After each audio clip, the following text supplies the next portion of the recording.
take the bottom note, actually let's start an octave lower. And we take our bottom note and we move it up an octave.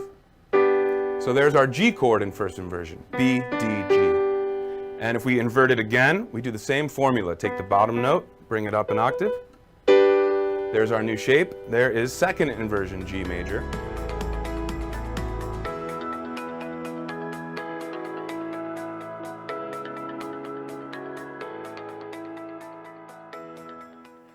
Hello everybody.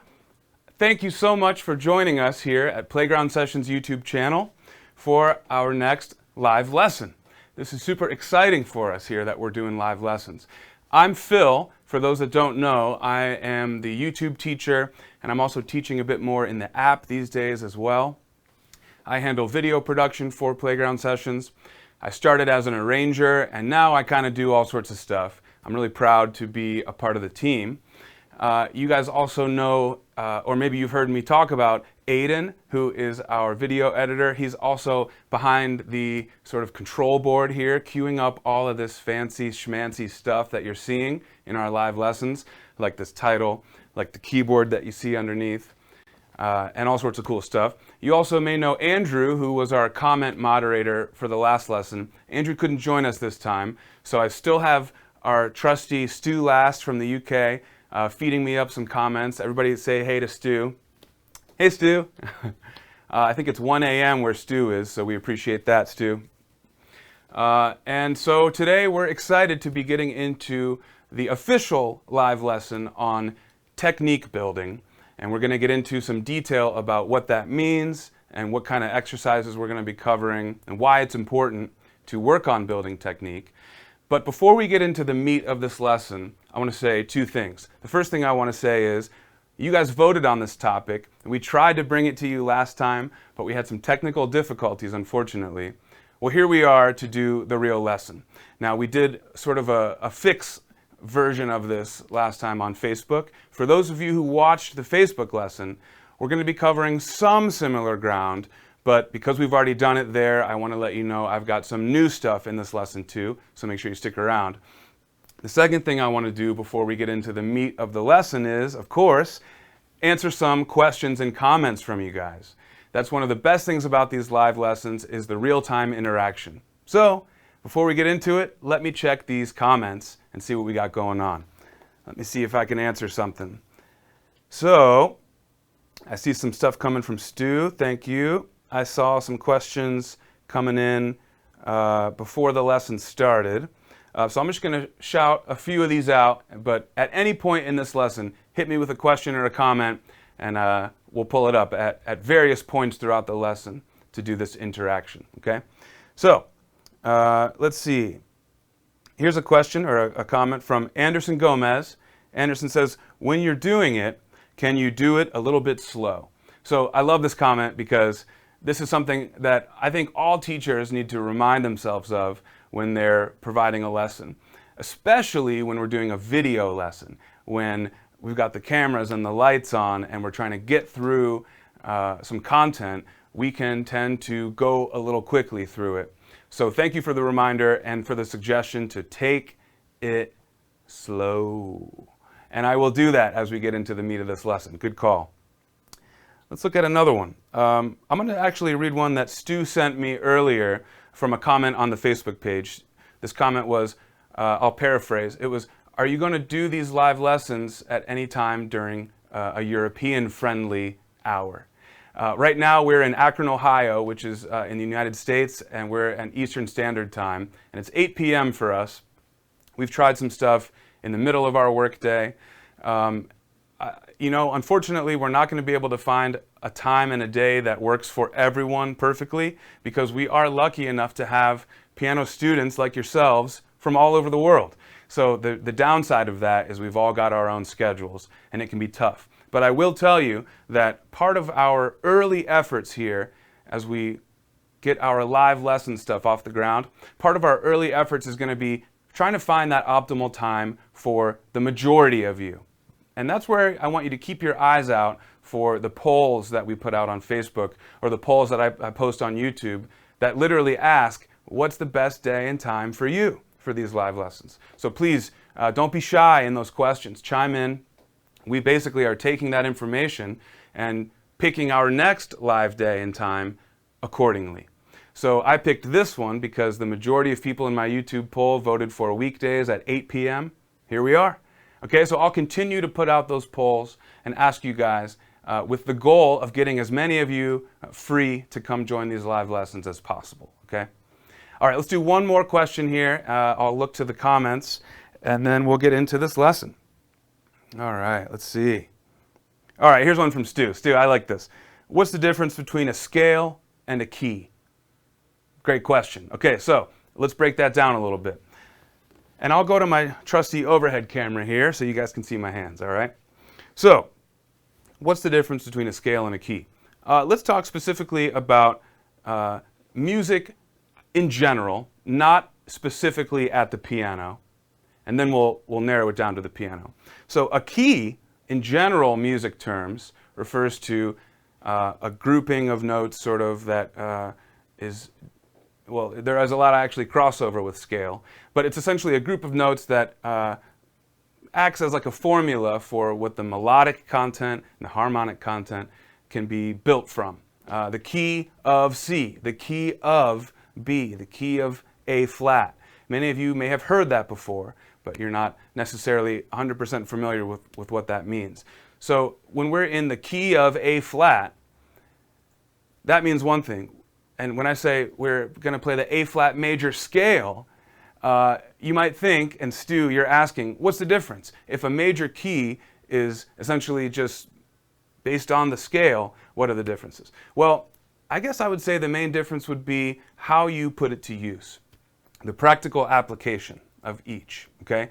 So when you're talking about a scale, typically you're talking about a major scale, which are the same notes that define a major key, but you're talking about playing it as an exercise. A scale is meant to be played up and down as a sort of a physical warm-up, okay? It's meant more for your fingers, although there are some uses for your brain as well, as you can get familiar with what black notes and white notes are in each key by playing the scale. But really it's about an exercise, okay? When we talk about a key of, well, that's not so much a physical exercise or a drill. It's more of a conceptual thing. It's more of a term that can help you get your bearings when you're about to start a new song, for example. What key are we in? Oh, well, we're in the key of E flat, and that means this, this, and that. Okay, cool. Now I'm ready to start this song. Whereas a scale, yeah, it's the same notes, but you're really playing a scale to get your finger independence and your speed and things like that. So great question, because there is a lot of crossover. That's what I'd say are the main differences there. Thank you, Stu. And Stu, by the way, keep sending me some more comments if you're seeing them and I'm missing them. I appreciate your moderation. But for now, why don't we pause on the question and comments and the live interaction piece so we can really get into this lesson. I know that's what you guys all are here for. So let's talk about building technique. First of all, why are we here talking about this? Well, aside from the fact that you guys voted on this topic, that's crucial. Of course, I'm listening to your votes. But why is this important? Why is building technique important? All right, let's start with that. Can I play, let's go with Stu, you mentioned scales. Can I play a C major scale in more than one way? Yeah, I could play it in a lot of different ways. I could play it all with one finger if I want. Let's see what that looks like.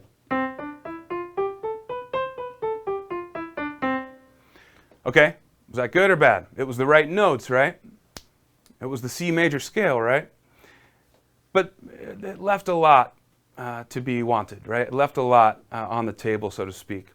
Because I played it with one finger, I wasn't able to connect my notes, so they all sounded kind of disjointed and choppy. And if I were to do that up and down for 5 minutes, I might start to feel some tension because I'm holding my hand in a way like this, and I'm moving my wrist and arm a whole lot. Okay, so I'm just kind of riffing here on this example, but my point is, there are a lot of ways you can play the right notes, but there's really one best way. And when I say best, what I mean is the way that you could play it in the most effortless way, or the most relaxed way, the most physically comfortable way. And there's a couple of reasons that that should be our goal. One is that we want to be able to practice for a while, right? We all know that if we want to get better, especially somewhat quickly, we have to put in that time. We can't just practice for 2 minutes, 5 minutes, and then check back in next week. If you can't do daily practice, you still got to get a good amount done per session. And if you're playing with poor technique or improper sort of physical technique, you will quickly find that your practice session will be cut short. Why? Well, you're going to feel a lot of tension, fatigue, and maybe even some pain if you're doing it really wrong, okay? So building proper technique is super important if you want to be able to put in that real practice time without causing any damage, even if it's just temporary pain or temporary strain. You don't want to let that interrupt your time, right, at the piano. So that's one of the biggest reasons. And those are kind of really two reasons. One is so that you can practice for a while, and the other reason then is to avoid any kind of injury, okay? Let's just leave it at those two. That's reason enough for me to want to get into this lesson, okay?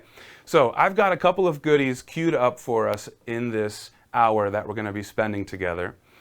We're going to talk about sort of general warm-ups and quick little exercises that I can tell you quickly that you can walk away with and feel like you have something real to practice at the piano right now, tonight, or this morning, depending on wherever you're watching from. But then I want to get into something specific. I want to talk a little bit about Hanon exercises. And for those who caught the last version of this lesson on Facebook, you may remember seeing a little excerpt from our upcoming Hanon course, which I'll be talking about more in a bit. And then I also would like to talk later on about scales and arpeggios. Now, we already had a question come through about scales. Scales are not necessarily a foreign concept, but I'm going to talk about why it's important to practice scales and certain things you can do to add to your practice so you're not just literally playing scale, up, down, same thing for hours, okay? So we're going to talk about ways to make that more fun. And we're going to talk about arpeggios as a practice tool as well. All right? So first, let me just start out by firing off some little warm-ups that I think are important for building some technique. First thing I want to talk about is this notion of rolling your wrists. Okay, let's start by talking about that. Let's go to a C position, sort of a 5-finger position, C, D, E, F, G, and back down. Okay? Now, just like my C major scale example earlier, there's a lot of ways I could play this. I could still play the right notes, but the correct way to do this is going to be to have one of your fingers from your hand on each of these keys. So thumb on C, and then each finger on its own key after that, going all the way up to G. Okay? And then we'll go back down. Now, we don't want to keep a stiff hand or a stiff wrist and then ask our individual fingers to do all the work. That might look like this. Notice my stiffness here. You see my veins and my tension. And every finger that's not playing is kind of tense too, right? Because I'm asking for each individual finger to do a lot of the heavy lifting. It's just not natural, okay? So instead of doing that, I want you to relax.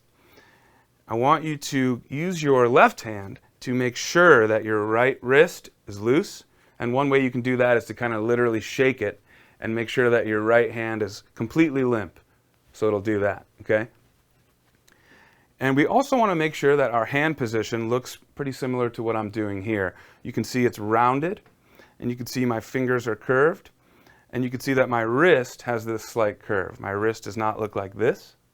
My fingers are not flat, okay? So take a good look. This is what you want to be doing right about here. And I mentioned rolling your wrist. So this is where that comes in. This exercise I'd like us to play is from C up to G and back down.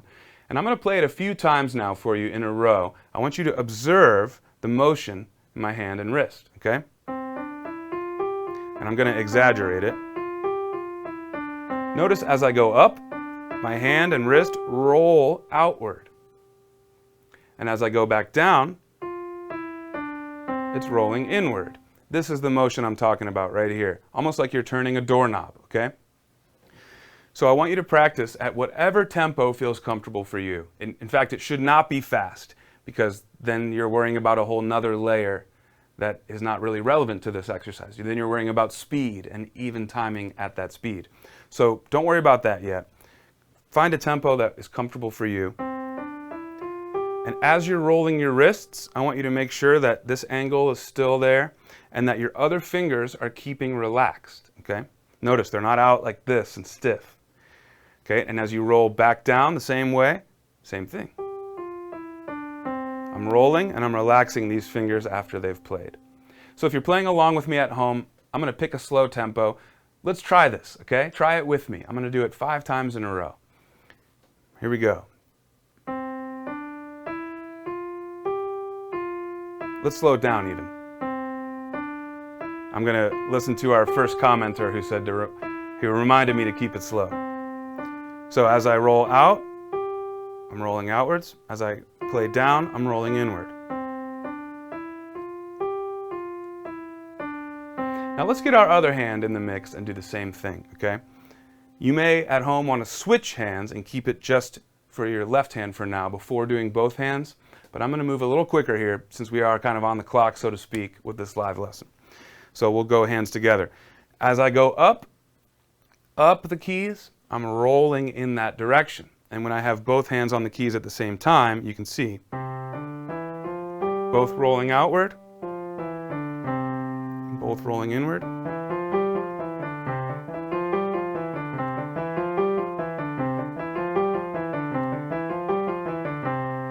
I want you to think about that one motion of C, D, E, F, G, not as being 5 separate notes, C, D, E, F, G, but rather as one motion, one unit of things, one gesture, okay? And that is really going to help you start to speed up this exercise. At the tempo where we just were playing, I guess you could think about the notes as individual notes, but as soon as we start to want to go faster, you realize how important it is to think about that roll as one gesture. Let me show you what I mean. If you were to write that out at a normal tempo, it'd be like 64th notes or something super duper fast. But it didn't feel very fast or taxing on my physical, self because I was thinking about it as just one thing. Okay, now I'm exaggerating here again to prove my point.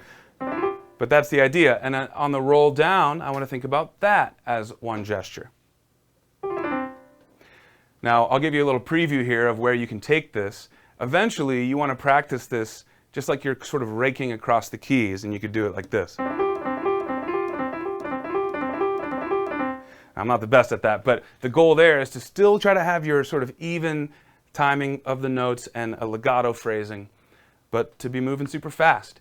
But even so, even when I'm going fast, I'm not thinking about 1, 2, 3, 4, 5, 6, 7, 8, 9 notes. I'm just thinking 1, 1. So that's one thing, just if I could summarize real quick, that I'd love for you guys to take away from this lesson. A quick warm-up that you can do at home. Doesn't matter your difficulty level or what skill level you're at. If you're a beginner, spend all your time really slowly focusing on that roll and that relaxed position. If you're intermediate level, get both hands up there. Maybe try it a little faster. Okay? If you're advanced, see if you can mess with the sort of gestures and the fast sweeping rolls that I just previewed. And then take it to the next level from there. I've got some lessons actually on our YouTube channel that show you how you can take an existing exercise and kind of tweak it, freak it to the next level. I won't spend too much time getting into that here because I bet the majority of you watching are not quite at the advanced level yet. At least that rings true for our app users. So I'm going to keep it more in the intermediate world for now. But I want you to think about that 5-finger position, could be from any note, and then we're thinking about relaxed wrist, relaxed hands, rolling motions, and I guess that's it. That's one exercise, okay? Now there's another thing that I'd like to do, and that has to do specifically with our 4th and 5th fingers. That's these guys. These guys are our weakest fingers, and I'm not just talking to you. Your fingers are weak. You know who you are. No, I'm talking about all of us, even myself included, okay? The 4th and 5th fingers, actually, biologically speaking, are weaker because I believe they share one sort of tendon where the rest of the other 3 fingers have their own. Okay, so 4 and 5 are kind of codependent, and we know that we use these more often, even outside of the piano, right? So it's important to recognize that these guys typically need extra work, okay? So how can we do that? And I believe that was actually a question from our last version of this lesson, which was, how do I strengthen up these 4th and 5th fingers? So I want to take a minute to talk to you guys about an exercise to do just that, okay? And this might seem kind of obvious, but if we want to practice extra with these fingers, we've got to just use them more, right? So when we have a 5-finger position exercise like that, we're basically using all of our fingers equally. So then I could say, let's make up a new exercise that uses these more. I'll do it off the top of my head. It could be this.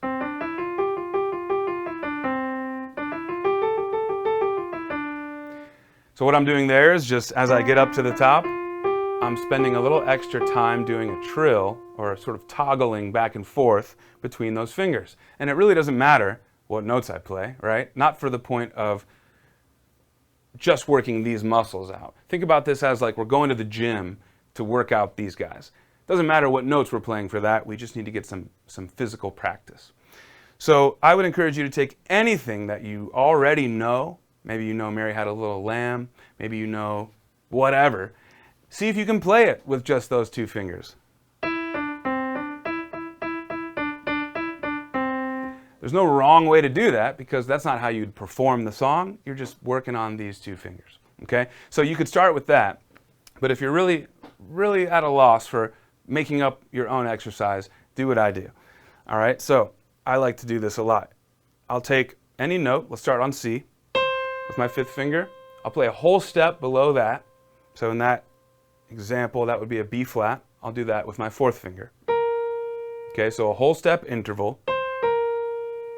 And then I go to the note I skipped, the B. I play that with my 5th finger.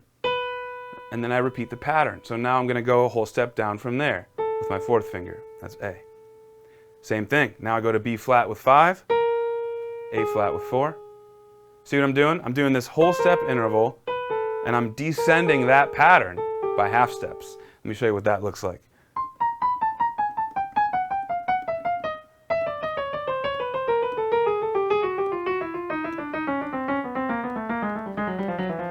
Okay, you get the idea. So don't go as fast as me in the beginning, but I really encourage you to check that out because it does a couple of things. It really, really works these fingers out. Not just because you're doing a toggle. You could do a toggle between 2 white keys, right? But when you have to go between a white and a black key, and then 2 whites, and then 2 blacks, 2 whites, when you mix up the pattern by utilizing the chromatic scale like that, then you're also challenging your hand and wrist and everything else to accommodate, to allow for you to play those notes. So that's like putting it into hyperdrive. That's a really good exercise for these 2. And you can come back up, and you can tweak that however you want. But I would really encourage you to take this away with you from this lesson. I would encourage you to take away what I said earlier, 5-finger position, roll up, roll down, loose wrists, loose hands, all that. Second thing is to give these guys the extra practice that they need. Take any melody you're working on that you already feel like you know, see if you can do it with just your 4th and 5th fingers. Play a scale with 4th and 5th. Do some trills. Maybe even work on that specific example I just showed you. But the takeaway is give these guys extra practice. Just like anything else, if you want to improve something, you have to focus your energy on that. If you want to improve technique, sure, scales, arpeggios, the stuff we're talking about today. But if you specifically want to improve the strength and independence of your 4th and 5th fingers, you got to just find extra time and practice to work those things out, okay? So that's just a couple of quick things that we can do here to, on the daily, to work on technique building, things like that, all right? Now, like I said, I've got a ton more to cover in this lesson, but what I'd like to do now, actually, is, let's go ahead and send to a little bit of a preview of our Hanon exercises that we are getting ready to launch in our app.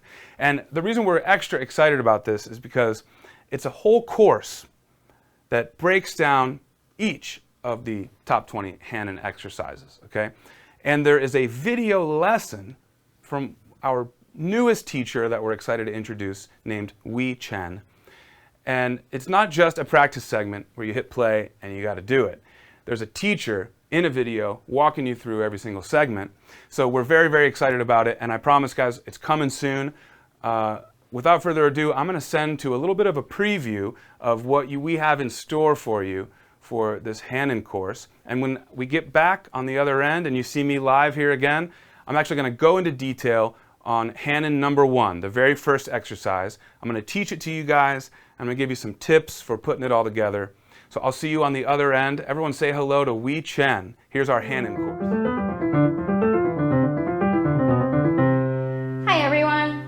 Welcome to the Hanon course. I'm Wei, and in this course, I'm going to teach you how to play different Hanon exercises. Hanon is a popular book of piano exercises created by a French composer named Charles Louis Hanon. Each exercise was designed to work on finger strength, finger independence, as well as bow hand coordination. By working on these skills, learning songs will be much easier and faster. This book has 60 exercises, but I'm going to teach you the first 20, which are the most popular exercises. Let's get started. Press C and then stretch. See, my hands are already on a 5-finger position, and we go back until D and then stretch the same pattern. 5 fingers back, E and then stretch, 5 fingers back, and then stretch.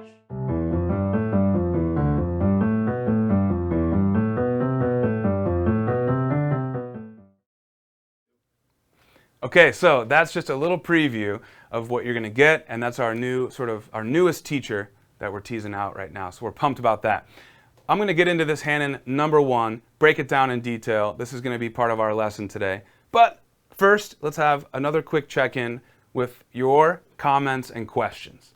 I see some coming through. I pulled up the comments during that Hanon teaser, and so I want to just answer a few before we get into this Hanon number 1. All right. Okay, I see here. So Stu sent one up.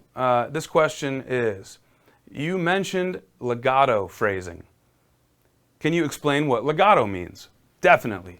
Okay, so legato is a term that refers to the way in which you play notes. Okay, it's not a note or a flat or a sharp or things like that. It is more like the phrasing of the notes on the page. And you may have also heard staccato before. Staccato and legato are typically thought of as kind of opposite ways to approach a note, if I can oversimplify for a sec. But I think that rings true for the purposes of this lesson. So I'll go ahead and demo something, and here are the two differences. Ready? Here's one. And here's another. I hope it was obvious to all of your ears out there. Even if you don't know what those definitions of those terms are, I hope it was obvious to you what the differences were. It was about how I attacked the notes, how I released the notes, and the amount of space in between the notes. So in staccato, which is the first example I played, we want to separate the notes from one another. We want them to breathe. We want there to be a bit of silence in between the notes. Now, we're not adding time in between the notes because we still have to be true to our time signature and our even tempo. But if you have a normal measure in 4/4 of 4 quarter notes, for example, technically there's no space in between those quarter notes, right? There's no rests.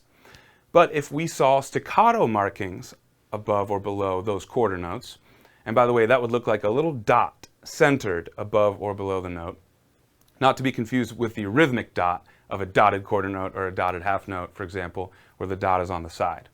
But if we were to see 4 quarter notes with staccato marks, we wouldn't be adding extra beats in there. We just would remove our finger from the quarter note early. So instead of playing, we would play. Those are staccato quarter notes. Legato quarter notes, to answer your question, would be smooth and connected. Each note would be as connected as possible to the notes around it. Now, when you're playing 4 of the same note, it can be very tricky to play that sequence of same notes legato, because you have to pick up your finger to push it back down. But that's where we get into some weird stuff. If you guys have ever seen a single note repeated and we have more than one finger number suggested to play it, maybe some of you have seen this sort of like 1-3-1-3. Did we just lose our overhead camera? That's okay, we'll still talk here and we'll get that sorted. But I'll demo stuff here to you guys instead of the camera, instead of the keyboard, excuse me. And then I'll fix that in just a minute. If we have, I'll make this one quick. If we have a phrase of music that's legato, it means we're going to connect those notes by playing them as smoothly as we can, and we're going to push the next note down, then lift the last note up. Okay? There's almost a little overlap where they play together. So there's a question, and in fact, what I'd like to do now is maybe take a minute where we can worry about these technical difficulties, and we can look at this camera up here, because I really want you guys to be able to see what I'm doing here. So I'll see you guys here in just a minute, and we'll have that sorted. Thank you, Dad. It's great, man. It's fantastic.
All right, so we're back. And I saw some comments come through to say thank you for the great job with the commercial break. That's pretty funny. So one of the good and bad things about these live lessons is we've got to stay on our toes, right, and react to stuff as it happens. So one thing we're going to do, I think for now, in the next few minutes of this lesson, is we're going to get rid of the overhead shot, and we're going to keep it like you see here. I'm going to do my best to explain stuff to you guys without needing that overhead demo, okay? So let's go ahead and jump into our Hanon lesson number 1, okay? I'm going to pull up some notation here that is just a snippet. It's just a couple of measures of the ascending pattern, and we'll work on that, and then we'll switch to the descending pattern, okay? So let's start with this ascending pattern. We are going to start, actually, first I'll answer this question of why are there 2 bass clefs up here on this grand staff graphic? Great question, Phil. I'll answer that for you. So we are going to start this exercise pretty low on the keyboard, all the way down here. And the reason is we need room to go. We got to fly up to the top. And if we just have 1 octave or 2 octaves, doesn't really give us a lot of time to work on this. So we're going to start low where both of our staves have a bass clef, okay? And eventually we'll get higher and higher and higher and higher, and maybe they'll both need treble clefs, okay? But what you see on screen now is just 2 measures, but the pattern goes for a while. I'm going to show you the 2 measures, and then we're going to keep the pattern going beyond that. So let's start with the right hand. We're going to get on a C below middle C. That's this one. And the finger pattern is actually quite easy. 1, 2, 3, 4, 5, 4, 3, 2, 1. In fact, the finger pattern itself is exactly like the C position warm-up I showed you guys earlier. The difference, though, between that warm-up and this first Hanon exercise is we have a pivot. We have a skip of a note. So we play 1 on C. Our 2 finger does not play D. It skips over to E. And the rest of the fingers follow suit. So it goes C, skip D, E, F, G, A. And then we walk back down, and our thumb lands on this D that we skipped. And if you see in my notation graphic here on the left, that's the next measure. It's the same pattern, but now it starts on D. So we hit that D, we shift our hand position up again, skipping our second note, which now is E, and we jump to F. And then we walk up. And this is where my visual ends, but that pattern repeats all the way up. Skip, walk up, walk down, skip, walk up, walk down, skip. See the pattern? So for those of you playing along at home, I want you to try this with me.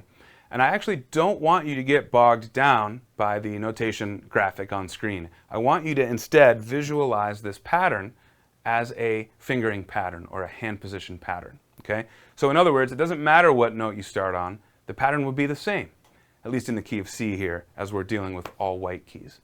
All right, but let's try it together now. I'm going to play it one more time, a little bit more even timing. And for those of you who are playing along at home, try playing along with me. Before I jump in, though, I want to talk about 2 things. These are both things I mentioned up front. They still apply here to the Hanon stuff. We want relaxed hands and wrists, and we want to roll whatever direction we're playing. So as we ascend through that pattern, we're going to roll this way. And as we descend, we're going to roll back down this way. Okay? And I also am told now, I believe we have our overhead shot back up. Is it live? Hey, I think we have our overhead again. Check it out. That makes me happy. Okay, so this is perfect because I'm just getting ready to demo this. One more time, I'll show you guys. Here's where we start with the right hand. We skip the second note, that's D, and the rest of our fingers fall to the notes above. On the way down, we just go stepwise motion all the way down. Next measure, we start the same pattern on the next note in the scale. Here is D. See that? Then what we don't see on screen here is the next measures. E, F, and all that. Okay, so let's play along one time together. 1 E and a, 2 E and a. Rolling to the right, rolling back down to the left. Relaxed fingers. Good. Taking note of every time that we change our position. 1, 2. There's that change. And let's go ahead and stop there for now. And again, you can keep going, octaves more. But that's the pattern. 1, skip, and you're back to stepwise motion. Okay, let's talk about the left hand now, ascending. The left hand starts the C below that, down here. And we're going to go up in the exact same pattern, but because our hands are sort of mirror images of themselves, and the finger numbers act that way too, we're actually going to kind of have different finger pattern. But the notes and the pattern itself stays the same. And that looks like this. C, skip D, go to E, and then walk back down.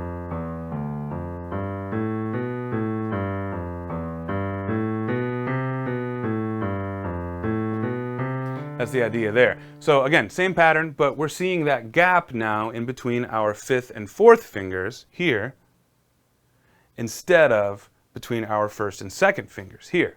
And that one's much easier, right?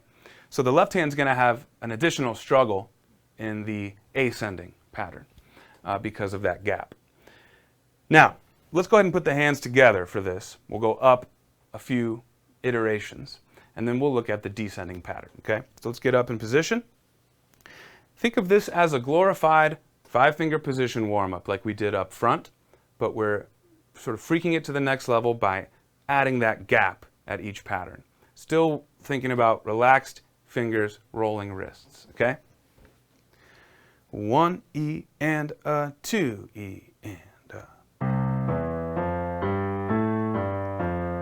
Pivot, good. Rolling those wrists.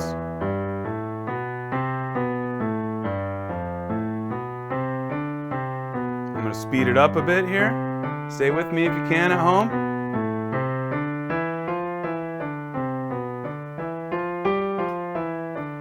And let's end there for now. Again, we could keep going, but that's our ascending pattern for Hanon 1, okay? Now, let's take a look at the descending pattern. The descending pattern essentially is the mirror image, right? It's the flip. We're coming back down. We need to, let's go ahead and start on a high C and we're gonna come down. We need to, actually, let's use the graphic we see on screen, which I believe starts on a G, okay? So we're gonna start on this G, and the pattern is just reversed. So as we go down, that's where we see that gap. We're gonna jump our second note. Then we're stepwise motion all the way to our thumb. And then we're back up stepwise motion, landing on that first note we skipped. As soon as we do that, that starts our next measure, okay? And we see again our gap after our first note. So I'm just gonna do a few of these. Follow along. Rolling that wrist, don't forget. Notice the right hand descending is the same as that left hand ascending. In other words, we see the gap between 4 and 5, like we did in the left hand coming up. Something to be aware of. Now let's try the left hand descending. Again, we'll start on the G we see here, above middle C. And the left hand descending has the same finger pattern as the right hand ascending, right? Which means the gap is between 1 and 2. So here's 1, skipping the next note, 2 goes to E. Skip.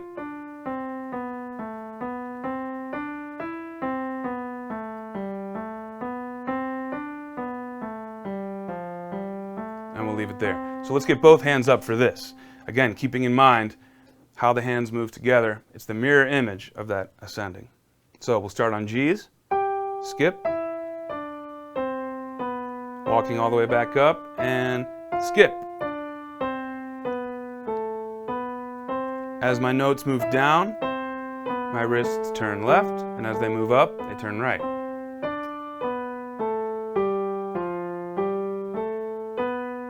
And we'll stop it there. So, why? Why Hanon? Well, all of this stuff at the end of the day, it's like just exercises that are meant to get your technique, get your physical stuff going really strong, okay? The stuff I said up front, the 5-finger position, that's a valid warm-up. That's a valid technique building exercise, depending on where you're at in your skill level. Hanon essentially is just in the same category, but it is a famous book of exercises for a reason. So that's why we're excited to be bringing it to the app for you guys to practice with the interactive feedback and all that. So I wish I had an exact date of when this stuff was going to go live, but I promise it's coming soon.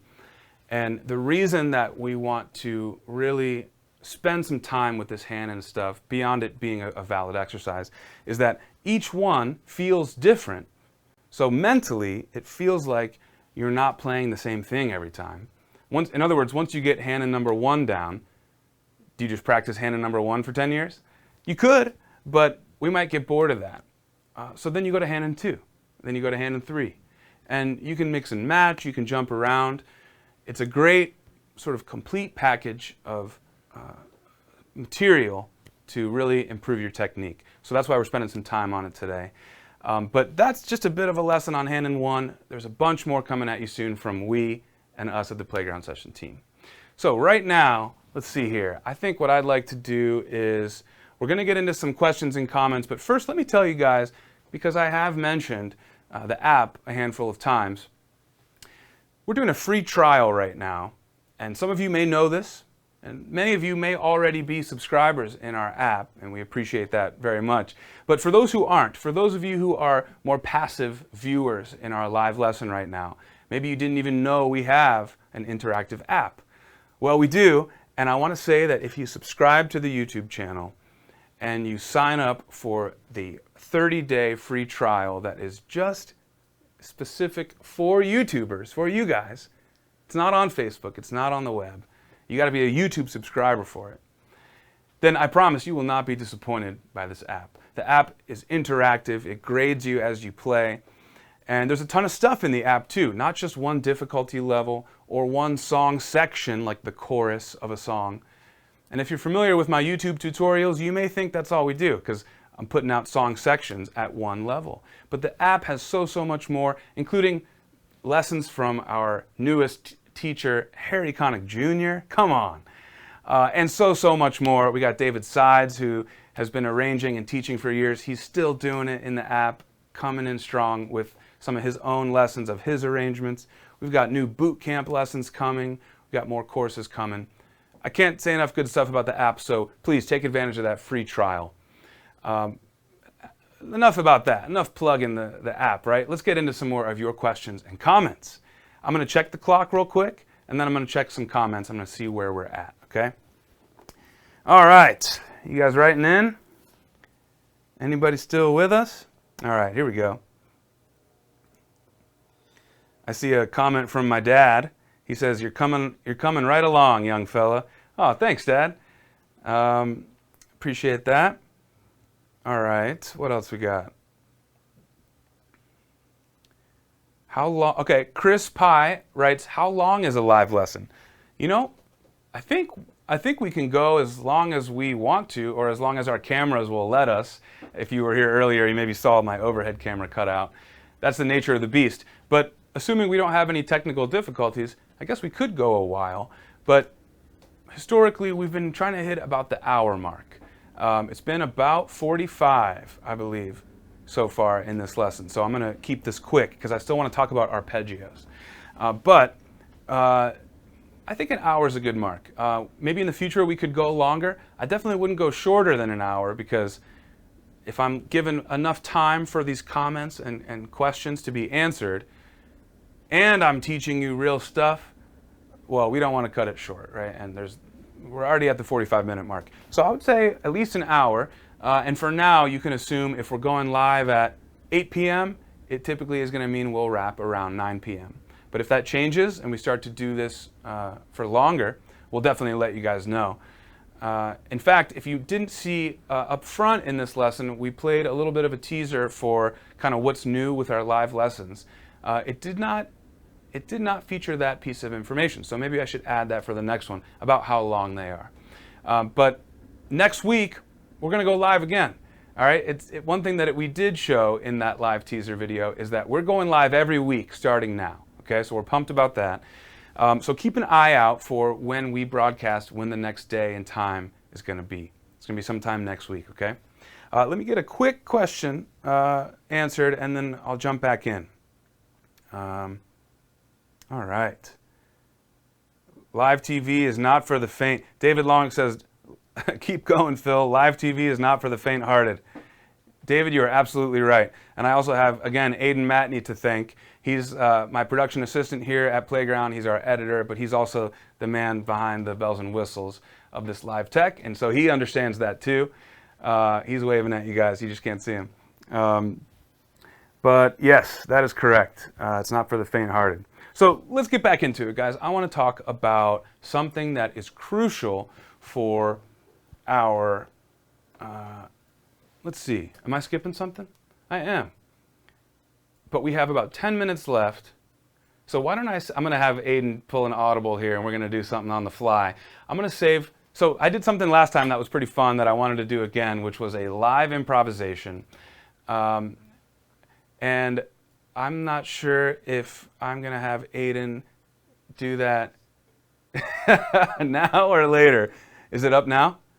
Okay, so we're going to do a live improv, but I'd like to keep that for the end of the lesson. what I'd like to do now is talk about arpeggios. And that was a change of order, so Aiden's on his feet right now, but we like to keep him on his toes. Let's talk a little bit about arpeggios, and if there's time at the end, we'll do a live improv, okay? So, for those who don't know, an arpeggio is essentially single notes that outline a chord, okay? So let's keep this simple. Let's take a G major triad, okay? Do we still have overhead camera? Okay, no worries. So, here's a G major triad. If I played them all at once, like that, then that could be referred to as a block chord, okay? If I played that chord as a broken chord, it could be like this. Playing that chord, but just one note at a time, kind of repeating that pattern. Well, an arpeggio is not much different from a broken chord, although typically you see it span more than one octave. So you will use it as a way to go really high up the keys or really low. But you're still outlining a chord. So on that G major triad, G major arpeggio might look like this. Different from the broken chord, which stays kind of in that chord pattern, right? Okay, but an arpeggio is more of melodic content than harmonic content. So you might see something like this. That's an arpeggio, and it sounds so good to me. It's one of those things, unlike scales, no offense scales, that if you're playing it as an exercise, it still sounds really musical on its own. A scale kind of sounds like a scale, but an arpeggio could be something really cool that you might see even in a real piece of music. Or it might be something that you could use to show off to your friends and family, for example. But at the same time, it's a really great tool for building technique and finger strength and independence and all the stuff we're talking about today. So let's talk about arpeggios as a practice tool. I want you guys to pick any chord that you're comfortable with. It could be C major triad. For those who are a bit more advanced, I would challenge you to pick a more difficult chord shape, one that has some white keys and some black keys in it, because that's going to provide a little bit of an extra challenge. Then I want you to take that chord and just in one octave, play those three notes. Okay, I'll stay on G. There you go. That's all there is. And typically we would play that with 1, 3, 5 fingers if we're just playing a chord. 1, 3, 5, 1, 3, 5, 1, 3, 5. Now, if you're playing this across multiple octaves, you may want to change that. Okay, you may want to go 1, 2, 4, and that's because you want to be able to bring your thumb under to the next octave. So that's the next thing I would have you practice. The 1, the 3, the 5 of that chord, and then the next one with your thumb, not your pinky. Just that. And we'll slow it down too. Okay? That's what we want to practice. Because that's what we're then going to multiply to span the whole keyboard. Let me show you what I mean.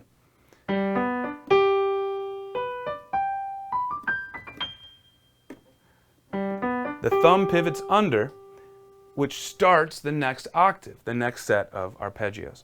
So that's what I'd like you to practice. Before we get into the even timing, like that, we want to sort of pause between each shape to let your hand get kind of used to what's happening. So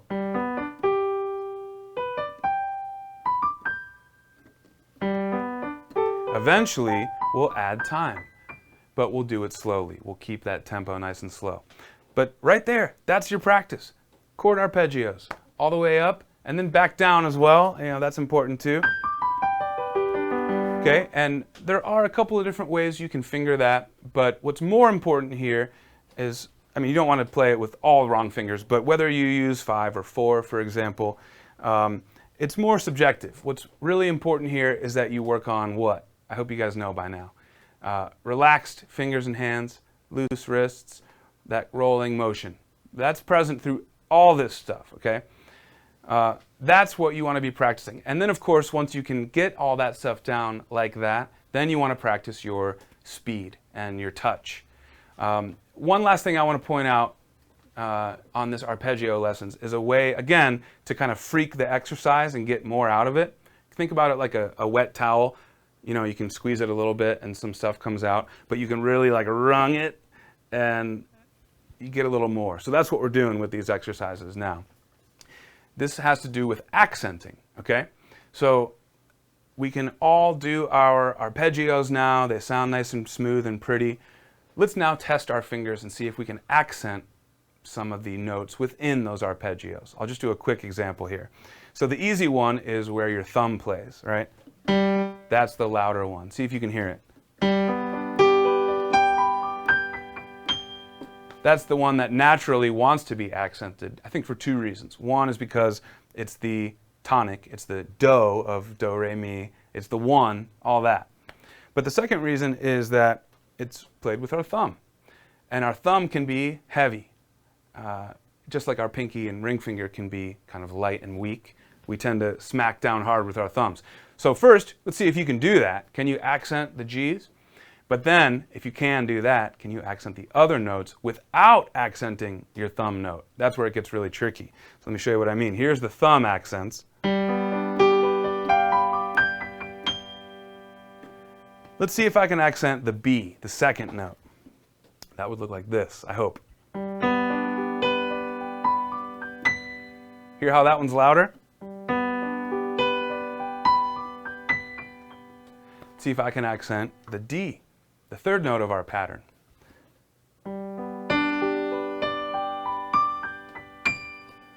If you can do that and then speed it up and still retain those accents, it might take you some time, and before you know it, you may be practicing for 30 minutes, 45 minutes, an hour, just working on arpeggios.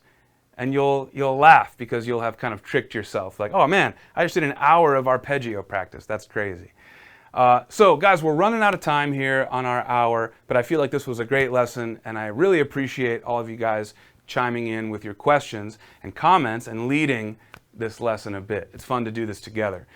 So what I would like to do now is try a very brief live improvisation, okay? And I'm going to ask you guys to do a little bit with me here on this. I need your help. For those who were around for the last live lesson, you may remember I asked you for anything, and you can start writing right now for those who are still watching. It could be a musical key. Do something in the key of E flat major, okay? It could be a sort of rhythmic description, like do something, you know, fast. It could be a time signature. It could be do something in 3/4. But it could also be like mood related, like do something happy. Last time somebody asked me to do an improvisation on hungry, and that was a challenging one. But what I would like from you guys now is just to, I'm going to give you, I think, maybe 60 seconds, okay?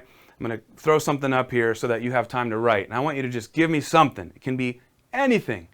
And when I come back, I'm going to look through those comments. I'm going to pick a couple of them. And I'm going to do a live improvisation where I talk you through kind of what I'm thinking about and why as I do it. Okay, so help me out with this live improv. Give me some comments. Ready? Go.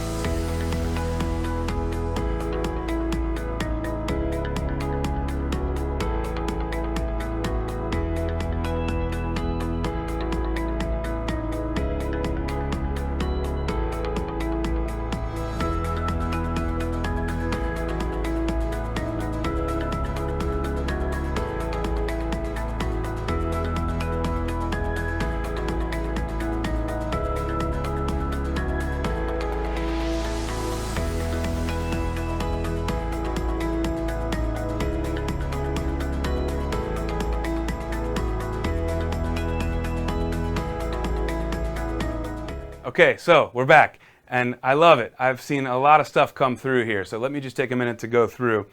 I see, let's see here. Let's see, hungry. No more hungry, guys. I'm full now. Oh, horror. Horror, that's a good one.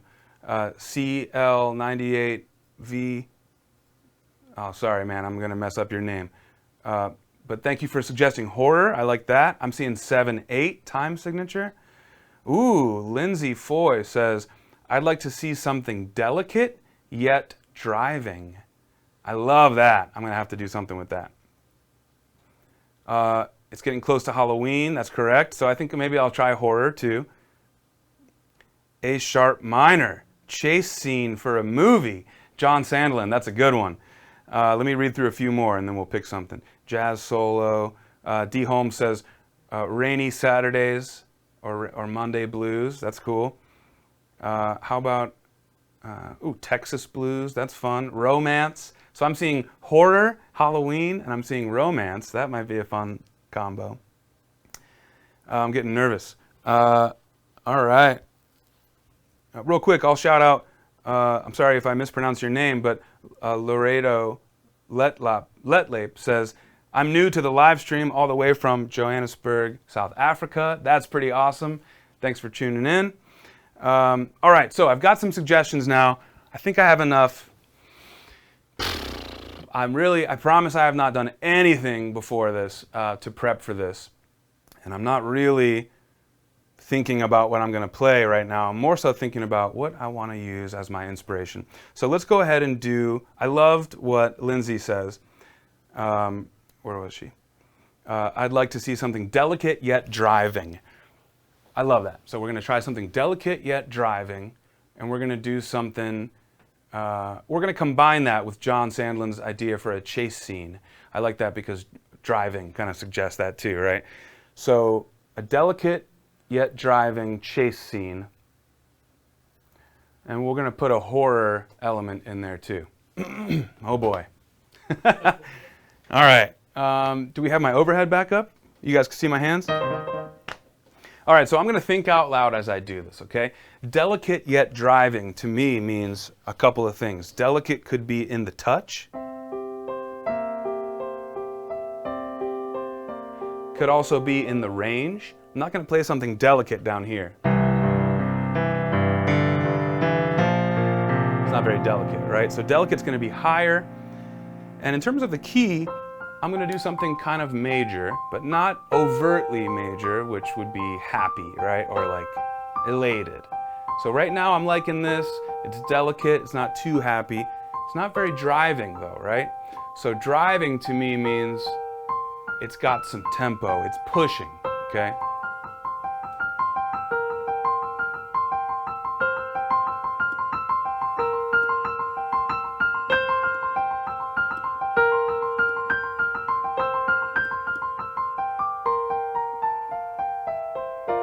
Okay, so that might be one section of my improv. It doesn't really feel yet, though, like we are in a car chase. So in order to do that, we have to have some contrast. We're going to balance delicate with this more sort of driving car chase hecticness, okay? And I think the way I'm going to justify that in the story in my mind is that Aiden and I are driving super fast and recklessly, but we're listening to like a delicate classical song with the air conditioning on in the car. That's going to be my story here, okay?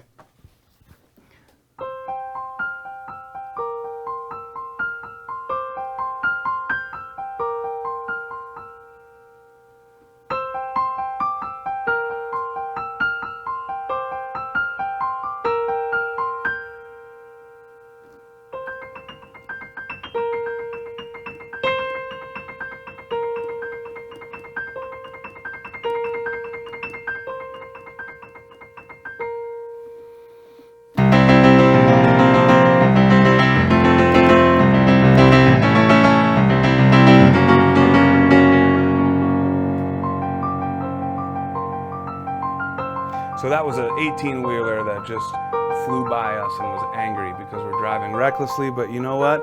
We've got our classical music turned up and nothing can stop us, okay?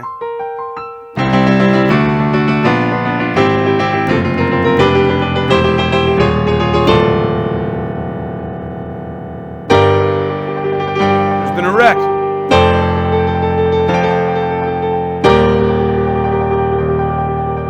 But everyone's okay.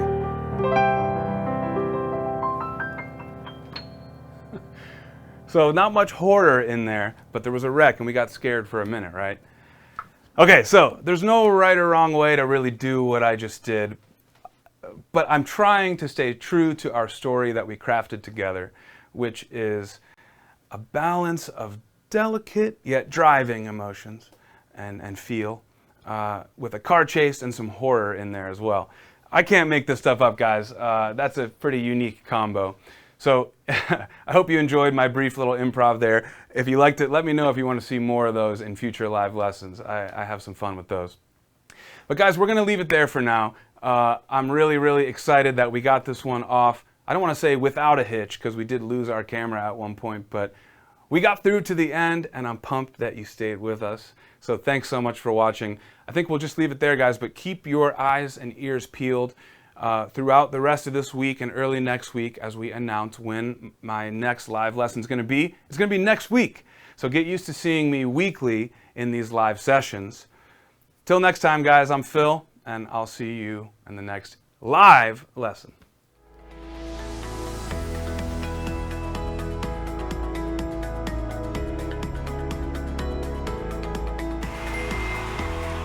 We take the bottom note, actually let's start an octave lower. And we take our bottom note and we move it up an octave. So there's our G chord in first inversion, B, D, G. And if we invert it again, we do the same formula. Take the bottom note, bring it up an octave. There's our new shape. There is second inversion, G major.